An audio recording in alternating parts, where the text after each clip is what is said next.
Water has damaged your carpets. Maybe you had a toilet leak. Maybe your water heater burst. Maybe your kid left the faucet running in the sink for hours. What should you do to dry your wet carpet to minimize damage to your carpet and pad? First of all, there is some general information about carpets you should know that applies to all the myths.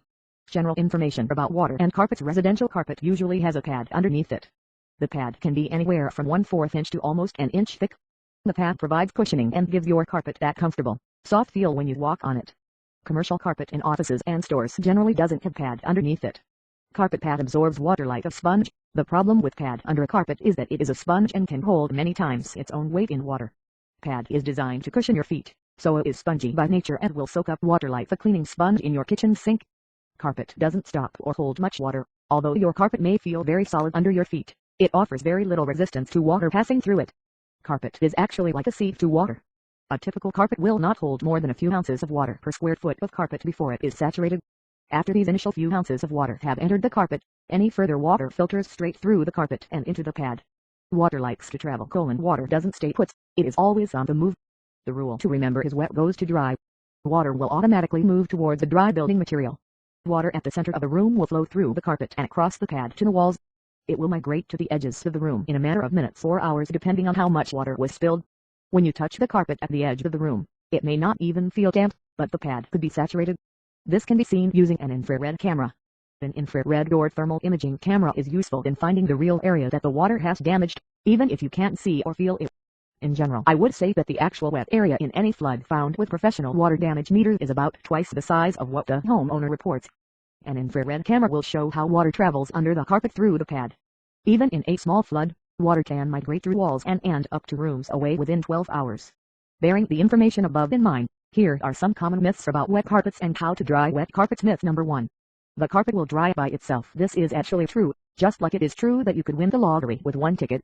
Yes, the carpet will eventually dry by itself. However, will it smell bad or have mold on it by the time it is dry? What other damage will occur while the carpet dries by itself? Unless you live in some place like Arizona or the desert where you have high temperature and low humidity, there is very little chance that the carpet and pad will dry before mold starts growing or bacteria start creating that wet carpet, damp smell. Typically you have about 72 hours to dry wet building materials before they start growing mold. Even if the carpet itself dries, does that mean the pad is dry? There is very little chance that the pad is dry. The pad holds more moisture than carpet and is prevented from easily releasing the moisture due to the carpet above it and the subfloor below it. So even if your carpet is dry, the pad is probably not dry. Which brings us to another point. What about a wet subfloor? Remember that carpet is like a sieve, and the carpet will pass water down to the pad very quickly. A saturated pad can then release water into the subfloor. Drying subfloors. Subfloors are usually either wood or concrete. Concrete subfloors are sponges too, except they are very slow sponges. They absorb water surprisingly quickly, but release it very slowly. So even if the carpet and pad are dried quickly, the concrete subfloor could still release moisture for weeks. Wood subfloors hold water too. If they're made of chipboard/particle board/press board, small chips of wood held together with glue, and they are wet for more than a few hours, they absorb water, expand, and lose their structural integrity. When wet particle board dries, it has almost no strength and you will find yourself stepping through your floor if you're not careful. Plywood or OSB-oriented strand board are much more hardy choices for a subfloor than particle board. If they get wet, you can dry them, as long as they haven't been sitting wet for long enough to warp. This falls loosely under the 72-hour rule. Another concern is dry rot, which is a bacterial deterioration that takes 21 days to manifest at lower moisture levels. Determining whether the subfloor is wet or not can only reliably be done with a penetrating moisture meter. Different building materials have different acceptable levels of moisture, so you use the meter to tell you if the material is acceptably dry or not. Depending on the region you live in, plywood is dry at around 20% equivalent moisture content (EMC). In as little as 4 days, mold can start growing on wet plywood if not dried correctly. So, we know that the carpet and pad are unlikely to dry quickly enough by themselves. But even if they did, is that all you have to concern yourself with when your carpets are wet? No, it's not. Like I said, wet goes to dry. What this means is the water keeps spreading outwards from the source.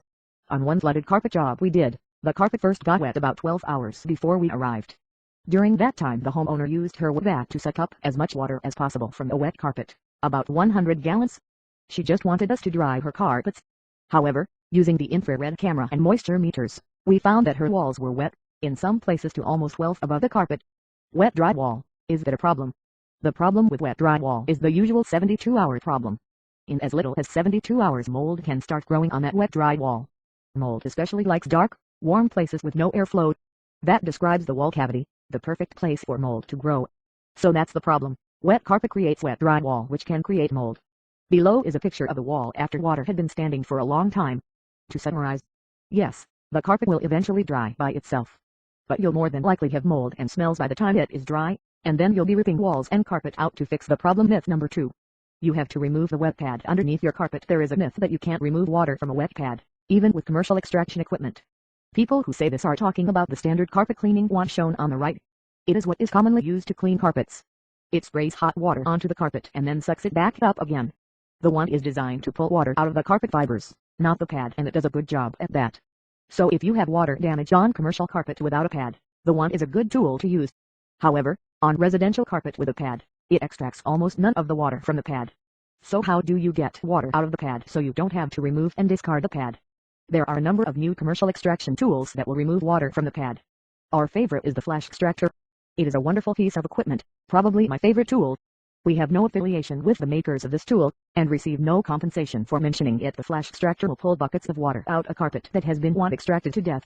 Before tools like the flash extractor came out, there was a technique called floating the carpet which was used to dry carpet and pad due to the poor job the wand did of extracting water from the pad.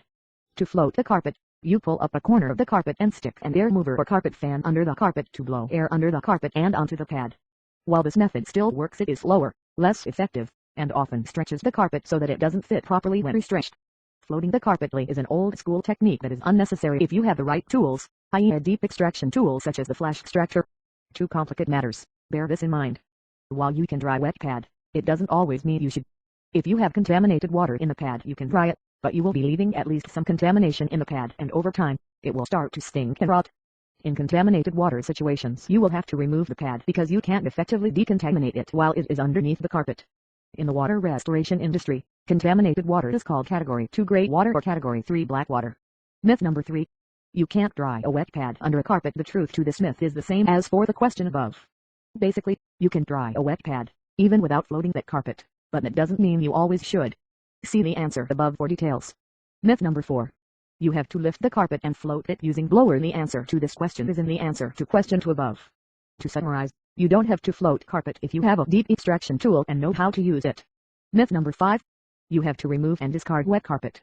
Sometimes, if you have a black water situation, Category 3 water, contaminated water such as sewage, toilet lick or rising groundwater, according to the industry standard IICRCS 500, you have to discard the carpet. I believe this is because there is no EPA registered disinfectant for carpet. However, if you have Category 2 water, gray water such as washing machine wastewater, shower runoff, etc., you have to discard the pad, but you can clean the carpet and keep it. Category 1 water, clean water, toilet supply line, fridge, ice maker, etc., and it hasn't been sitting for more than 48 hours, then you can extract the water and keep the carpet and pad. The other reason water damage restoration technicians sometimes believe they should discard wet carpet is because the backing of the carpet will delaminate when it is dried. The backing is the lattice webbing on the back of the carpet that holds the carpet fibers together. It is glued on. If it gets wet and stays wet for a long time, it can separate from the carpet fibers and start to disintegrate. How long is a long time? It's hard to predict, depends on the carpet, the temperature, how wet it was, etc. Normally by the time the carpet delaminates you've got a black water situation anyway, so the carpet has to go. Myth number 6. Professional carpet cleaning will dry your carpet and pad. No.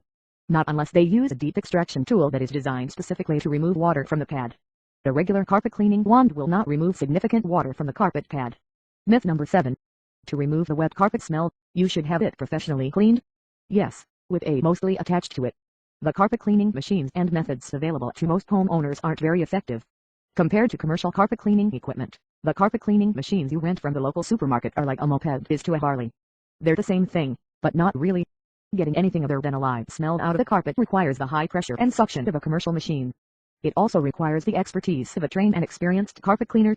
There are many causes and solutions to different smells in a carpet, and knowing what to do and when to it requires training and experience.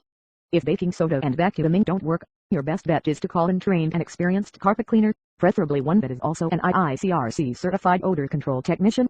Myth number 8. If you dry the flooded carpet, you will not get a moldy wet carpet smell. Depends. If a carpet is dried quickly and properly, there will be no smell. In fact, if anything, there will be less smell because the carpet has effectively been cleaned. If the carpet and pad are not dried quickly and properly, you will probably have a problem with lingering musky smells and mold. See myth number 2 for more details. Myth number 9. you have to use a truck mount carpet extractor to dry or clean the carpet properly. False. This is an ongoing debate that I don't think will ever be resolved completely. Portable carpet cleaning machines have the advantage of short hose runs while truck mounts have the advantage of high power. What it comes down to is really the technician holding the wand. A good technician on a bad machine will get a better result than a bad technician on a good machine. Summary: if you've had more than a few gallons of water spilled on your carpet, you're better off calling a professional water damage company to properly dry your home if you can afford it, or if you have insurance. As you've leaned above, the problem is that if the carpets and walls aren't dried quickly, you could face a mold situation, which is much more expensive to fix than drying the carpets.